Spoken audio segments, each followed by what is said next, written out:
Les filles se préparaient à prendre une douche et à laver toutes les taches de sang, complètement inconscientes qu'un grand nombre de zombies s'étaient déjà rassemblés en bas.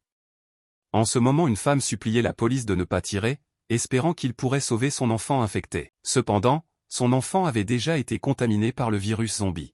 Elle avait été mordue par son enfant et s'était transformée en zombie également. Bien que la police ne puisse la supporter, ils durent finalement les abattre. C'était le 2e jour après le déclenchement du virus zombie, qui s'était répandu comme une traînée de poudre à travers le monde, laissant les gouvernements impuissants à le contenir. La police et l'armée ne pouvaient que temporairement bloquer les zones infectées et interdire aux zombies et aux blessés de passer. La mer était le seul endroit sûr. Les hauts gradés de tous les pays s'étaient réunis ici pour maintenir la stabilité dans la situation générale. Ils avaient complètement abandonné les zones infectées par le virus zombie. Ces zones manquaient de soutien et de fournitures, ce qui impliquait également que ces citoyens finiraient par succomber.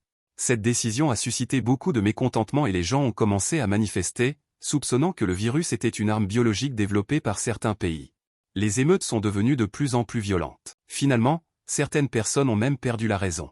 La police a tenté d'intervenir, mais cela a seulement aggravé la situation, et ils ont été contraints de tirer sur les manifestants pour arrêter la violence. Pendant ce temps, Komuro et son équipe sont arrivés chez Rika. En tant que tireur d'élite de haut niveau dans les forces spéciales, elle devait avoir une collection d'armes chez elle. Les garçons ont cherché des armes dans la pièce, tandis que les filles sont allées prendre une douche ensemble. À ce moment-là, Hirano a trouvé beaucoup de balles. Avec les efforts combinés des deux, ils ont ouvert une armoire verrouillée. Il y avait de nombreuses armes à feu dans l'armoire. Au moment où il a vu ces armes, le visage d'Hirano s'est empli d'une expression démente. En tant que grand fan militaire, ces armes devant lui exerçaient sur lui une attraction fatale. Tous les types d'armes étaient disponibles ici. En tant qu'élève ordinaire du secondaire, Hirano connaissait toutes ces armes comme sa poche. Komuro était perplexe. Au cours de la conversation, il a appris qu'il n'avait pas seulement tiré avec de vraies armes auparavant, mais qu'il avait également reçu une formation d'un capitaine des forces spéciales pendant un mois. Avoir un membre de l'équipe avec une riche expérience militaire était crucial pour faire face à la crise zombie. L'extérieur était chaotique et ils ont remarqué l'état désastreux des affaires. Les images des policiers tirant sur les manifestants ont été capturées par les journalistes et le monde était désormais au-delà du salut. S'ils voulaient survivre, ils devaient compter sur eux-mêmes. À ce moment-là, Shizuka est apparue soudainement après avoir pris une douche. Elle était déjà ivre et a sauté sur eux. Lorsqu'Hirano est sorti pour inspecter, il s'est soudainement mis à saigner du nez. Il semble que le comportement de Shizuka l'ait beaucoup affecté. Rei et Komuro ont discuté de leur passé dans les escaliers, se remémorant leur enfance. Sur le pont, de nombreux réfugiés s'étaient rassemblés, incapables de partir car les routes étaient bloquées. L'abandon du gouvernement et la peur de la mort ont fait perdre la raison à certaines personnes. Ils ont conduit leurs chariots élévateurs par-dessus la rambarde et ont foncé vers le groupe de zombies. Les émeutes ont commencé. Les gens ont fui précipitamment à l'extérieur de la ville.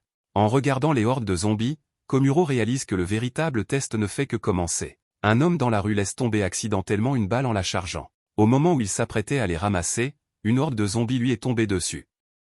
Le son des cris résonnait. Saeko a appelé Komuro et les autres à l'intérieur de la maison et a éteint les lumières. Bien que les zombies soient attirés uniquement par le son, la lumière pouvait attirer les survivants. La peur de la mort pouvait les rendre plus fous que les zombies. Saeko a mis en garde Komuro de ne pas faire preuve de trop de gentillesse à l'avenir, car cela ne mènerait qu'à leur propre perte. C'est alors que Komuro a vu un père avec sa fille courir vers une maison. Le père a réconforté sa fille et lui a dit qu'ils allaient bientôt retrouver sa mère.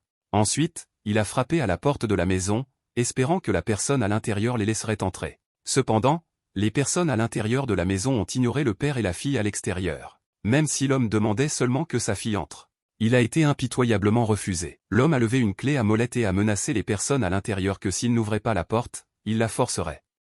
Finalement, l'homme à l'intérieur de la maison a fait un compromis. Cependant, au moment où la porte s'est ouverte, l'homme a été poignardé dans la poitrine avec un couteau tranchant. La fille derrière la porte regardait la scène incrédule. L'homme a doucement caressé la tête de sa fille et lui a dit que tout allait bien, lui demandant de trouver un endroit où se cacher. Avant de pouvoir terminer sa phrase, il a fermé les yeux pour toujours. La fille a crié de douleur et a serré le corps sans vie de son père. Ces cris ont attiré les zombies environnants. Juste au moment où le zombie allait mordre la fille, Hirano l'a abattu sur le balcon. Juste à temps pour le tuer. Un par un, les zombies environnants ont été éliminés. Komuro, qui avait tout vu, a décidé de sauver la fille. Après une discussion, Saeko et Rei ont finalement accepté de le faire. Komuro a enfourché sa moto vers la horde de zombies. Hirano fournissant une couverture depuis le balcon. Il n'y avait donc pas d'obstruction. Cependant, lorsqu'il est entré dans la cour, la moto s'est renversée car elle a écrasé un cadavre. Mais il n'y avait pas de problème majeur. En regardant la fille entourée de zombies, Komuro s'est précipité dans la horde de zombies avec une barre de fer, abattant de plus en plus de zombies. Juste à ce moment-là, un autre zombie s'est précipité vers lui par derrière. Alerté par la petite fille, Komuro a rapidement sorti son arme et a tiré sur le zombie dans la bouche, le tuant instantanément. Après avoir éliminé tous les zombies de la cour et dit au revoir au père de la petite fille, ils se sont préparés à s'échapper d'ici. Cependant, l'extérieur était déjà entouré de zombies innombrables, rendant impossible toute sortie. Komuro a soudain eu une idée et a porté la petite fille sur son dos, sortant par le mur. Malgré les hurlements et les rugissements des zombies sous la clôture en acier, ils n'ont pas d'esprit humain et ne peuvent pas mordre les gens au-dessus d'eux. Tant que Komuro ne tombe pas du mur, tout ira bien. Mais à ce moment-là, la petite fille a soudain dit qu'elle voulait aller aux toilettes. Elle ne pouvait plus se retenir. Komuro n'a eu d'autre choix que de la laisser se soulager sur lui. Pendant ce temps, Hirano et les autres étaient armés et prêts à secourir. Shizuka a conduit un jeep et a foncé à travers de nombreux zombies, tandis qu'Hirano fournissait une couverture de tir. Quelques grosses balles le faisaient se sentir lourd. Finalement, Komuro et la petite fille ont réussi à sauter sur le toit du jeep, et Shizuka a rapidement démarré. Et ainsi, ils ont réussi à s'échapper. Mais dans ce monde post-apocalyptique, seulement un jour s'est écoulé. Ils devaient trouver un moyen de traverser la rivière et de retrouver leur famille. Après une nuit de conduite, Komuro et son groupe ont finalement réussi à échapper à la horde de zombies dans la ville. Grâce aux capacités amphibies de la voiture, ils ont réussi à traverser la rivière et sont arrivés de l'autre côté. Avant de partir, Shizuka a sorti beaucoup de vêtements de la chambre et les filles les ont enfilés. Hirano et Komuro ont patrouillé sur la route et n'ont trouvé aucun zombie. Alors ils ont fait signe à Shizuka de s'approcher. La maison de Seiya était la plus proche d'ici. Ils ont donc décidé de chercher d'abord ses parents. En chemin, des fleurs de cerisier volaient dans le ciel. Ciel bleu, nuages blancs et brise fraîche. Komuro et Rei étaient assis sur le toit de la voiture et regardaient tranquillement tout cela. À ce moment-là, Hirano a crié qu'il y avait des zombies devant. Seiya a immédiatement dit à Shizuka de tourner à droite. Cependant, lorsque la voiture a fait demi-tour, elle était toujours entourée d'un groupe de zombies. Soudain, Rei sur le toit de la voiture a crié « Arrêtez la voiture !» Il y a une barrière de fil devant la voiture. Shizuka a immédiatement fait demi-tour avec la voiture. La voiture continuait d'avancer. Prise de panique, Shizuka a freiné. Mais cela a fait tomber Rei du toit de la voiture et l'a entouré de zombies. Komuro est sorti de la voiture avec un fusil à pompe. Comme il ne savait pas comment l'utiliser, il ne touchait pas très bien. Mais il n'a pas fallu longtemps pour que le fusil soit à court de munitions. Alors qu'il changeait les balles, elles sont toutes tombées à terre à cause d'un glissement de sa main. À ce moment-là, il s'est souvenu que Rei avait un fusil de sniper sur lui. Komuro est monté sur Rei et a commencé à tirer sur les zombies avec le fusil de sniper. Malheureusement, la voiture a calé et le moteur ne voulait pas démarrer. Seiya a dû sortir de la voiture et saisir un fusil pour se battre.